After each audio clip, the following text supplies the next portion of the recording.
Monday. We'll practice Tuesday. We'll bring Coach up now, and then we'll take questions as usual. Hit the raise your hand function. Coach?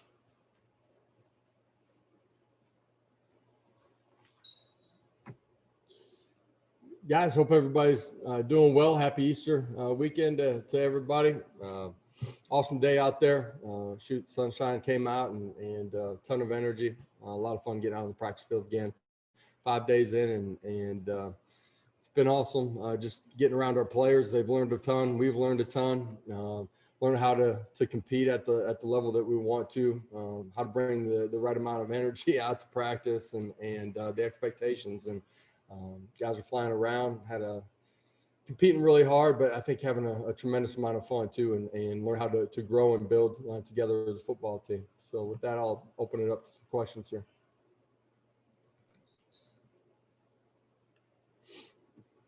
Questions, we'll start with Vince Farrar, then we'll go to David Oven.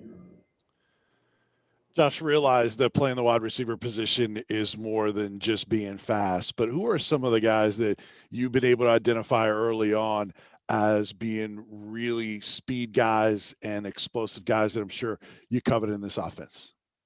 Yeah, I think we're going to continue to develop and grow depth out there. Tillman's done a fantastic job of just being really purposeful in his work habits on the practice field. He's playing faster as he's getting more comfortable day 1 to day 5. Bayless has done a tremendous job. He's a really strong competitor, brings a great amount of leadership to that wide receiver group every day in the meeting rooms, and then that's transitioned onto the practice field as well. Jimmy Callaway's having a good spring, a good start here, a guy that's learning how to play with the technique and what we're asking him to do, getting better every day, but has the ability to extend the field and really make some plays down the field. And I would never use the word satisfied or completely happy with everything that's going on at any position when you're 5 days in the spring ball, but I like the purpose that those guys are practicing with. They're starting to gain trust in what we're doing and starting to play with a lot better techniques, which will give them the ability to go win down the football field. They've created some big plays in the passing game. Josh, how do you view kind of Dane Davis's role, and why is he a guy early on that we're seeing get a lot of reps with guys at the front of the offensive line group?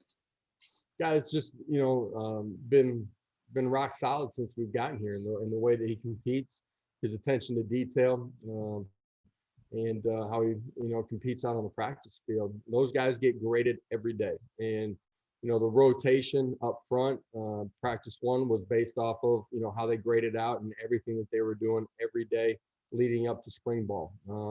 Now you get graded every day in practice, and based on that kind of sets the rotation as far as whether you're playing with the 1s, 2s, or 3s for the day. He's a guy that's going to compete really hard. I think up front we have some flexibility with some of the guys that can play left or play right. They've had some experience doing that. The biggest thing to me is just our players learning how to play snap to the echo of the whistle. There's a lot of different schemes you can use, but at the end of the day, it's about your effort. And we use the word attack here inside of our program, and our kids are learning to do that. He's a guy that's been really consistent in the way he plays from snap to whistle. Brent Hubbs and Blake Topmeyer. Yeah, Coach, with the besides just the attitude and everything, what have you physically learned about your football team through 5 practices? What do you know about your team physically that you didn't know 5 practices ago? Well, I'm going to start with not the physical side of it. I'm going to start with their attentiveness, their ability to be coached. They're willing to take that coaching and try to implement it into the game. Try not to make the same mistake twice.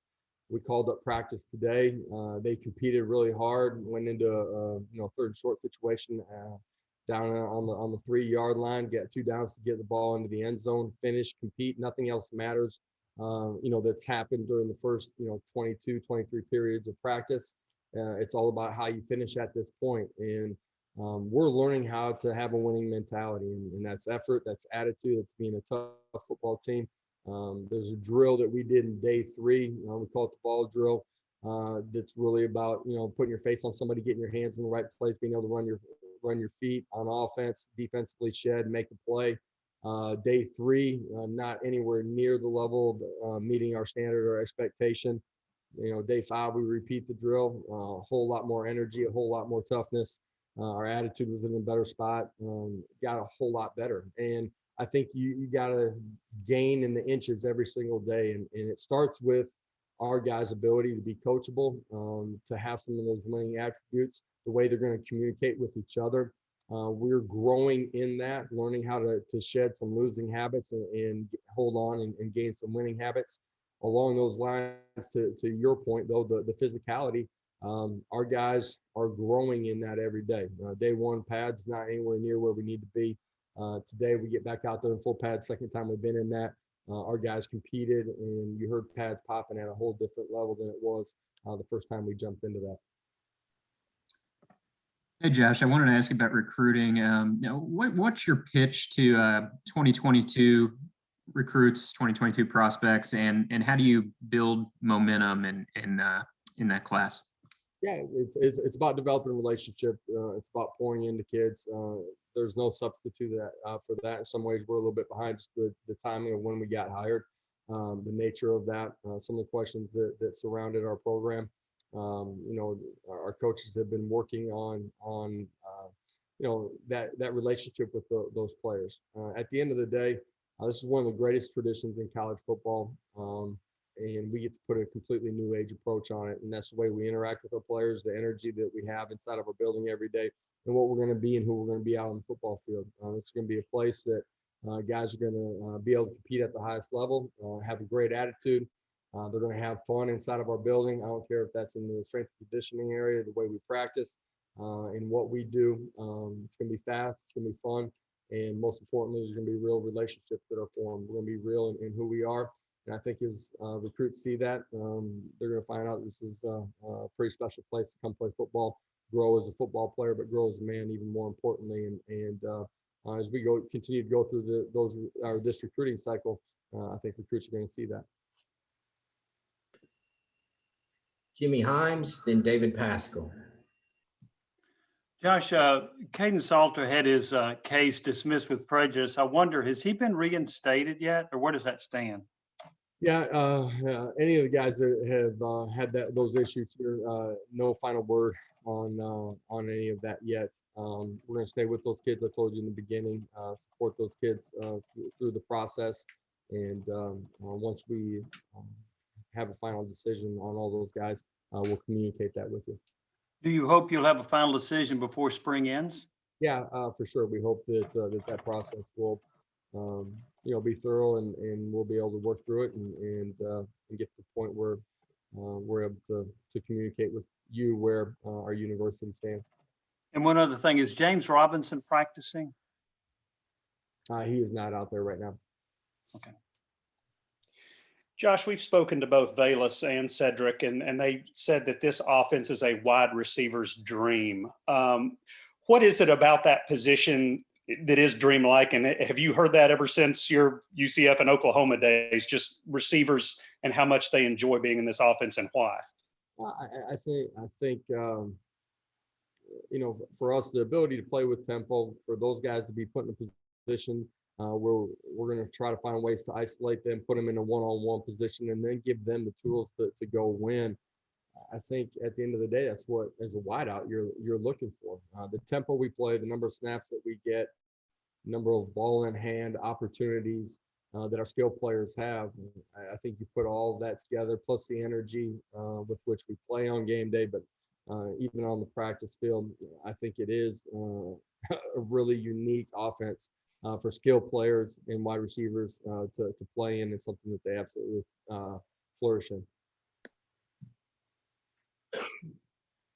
Austin Price and Eric Kane.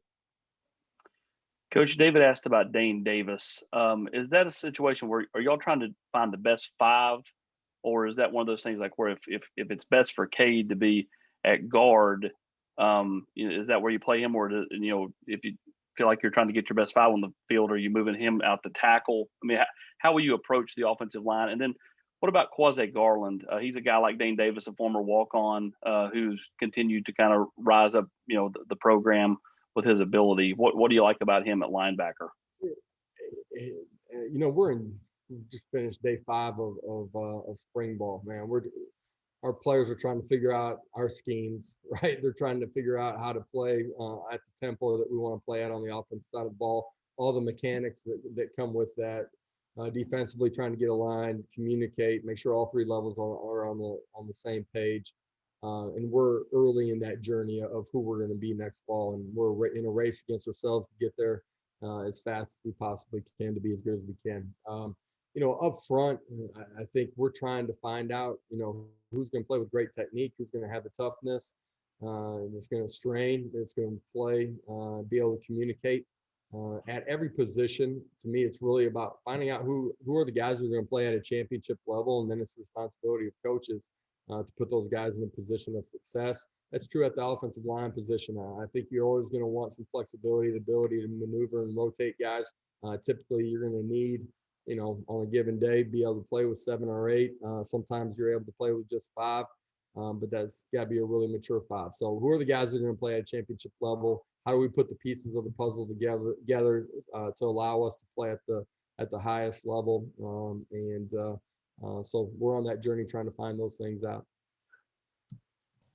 Hey, Josh, we saw Jeremy Banks and Roman Harrison out there for the first time this week. Can you kind of give us a status update on those 2 players and kind of their availability throughout the next couple of weeks? Yeah, those 2 guys are fighting their butt off to get back and be at 100%. Done a tremendous job just in the rehab process, and have transitioned more into the strength and conditioning side of it, getting their bodies right, continue to come back, and they've done a great job in the meetings. Sat in on a couple of them with linebackers. They're attentive, they care. They're pushing hard to get back and be ready to take a bunch of ownership and take a bunch of snaps at the linebacker position. Those guys are going to be allowed to do more and more as we go through spring ball. Don't think any of them will be in full contact situations. A couple more here for Coach. Tim Owens, then Wes Rucker. Hey, Josh, a lot of moving parts and different personalities when you put together a coaching staff. And a lot of these guys haven't coached together in the past. And, how well is this staff kind of meshing together at this point, working together for such a short time? Yeah, some truth in that, what you're saying for sure. But I think there's actually more connectedness than people probably realize. You got a group of guys that came with me from Orlando and have great trust in each other and in the process, and know the expectations and standard that I've set and how we're going to operate. You got a few guys that were not together on the defense side of the football, but there's a connected piece between those guys where they've worked with each other at different stops. And Coach Banks, tremendous leader, has a great vision of what he wants to do. I think he's building defensively, just the communication, the system that gives us some flexibility, but building it the right way, and has a tremendous amount of buy-in and trust from the guys that are in that defensive staff room with them.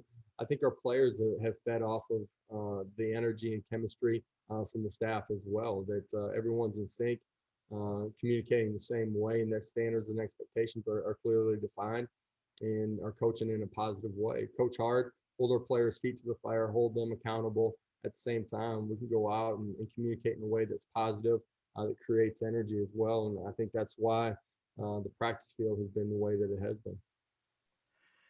Yeah, Josh, I'm guessing that when you look kind of throughout the years when you've been a coach, at the numbers the quarterbacks have put up, I'm sure that you've got a system put in place for teaching them the way you want them to do things.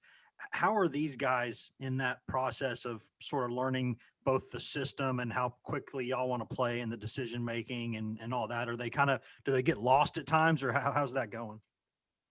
Lost, I would not say that they're lost. Are they perfect in their communication, decision making? No, don't expect them to be. They won't be perfect by the time we get to kick off next fall. You're never perfect in that journey. You can be a 12-year NFL Hall of Fame career guy, and you're still straining to get better in something every single day. Our guys are competing really hard. I think they've been phenomenal in the meeting room. Their attentiveness to the details, I think, has, in the sense of urgency within that, has really increased over the last 2-3 practices. You know, you coach some things before you get to the field. Once you get on the field, I think the understanding of the why those things are important become even more clear for them. Their urgency in that has been ticked up or gone up, I should say. I think they've been really good. You know, they've made a bunch of plays in the past game. Had a couple things that haven't gone their way either. They've tried to learn from it. They've been able to give great energy to the guys around them. They're learning how to have winning habits. That's on the field, that's in the meeting room, that's in what they're doing every single day. The group together has been really positive with each other, and while they're competing with each other too. And we got a long ways to go, but the group is pushing to get there, and they've been good to work with. Last question, Kelly. Hey, Coach Heupel, Kelly Ann Stitz with WATE. I have a hard-hitting one for you to end on. So, third grader wrote to Lane Kiffin. He's a lifelong Tennessee fan, and he said that he's in the fan transfer portal and asked Lane Kiffin why he should become an Ole Miss fan. But the door's still open for Tennessee because it's in their top 4. What would your message be to Landon to keep him a Tennessee fan? One of the greatest traditions in college football, top 10 in the history of wins, top 10 in the history of NFL draft picks. The best is yet to come at Tennessee. Hop on, join along, have some fun. Let's go compete and go win. Thank y'all.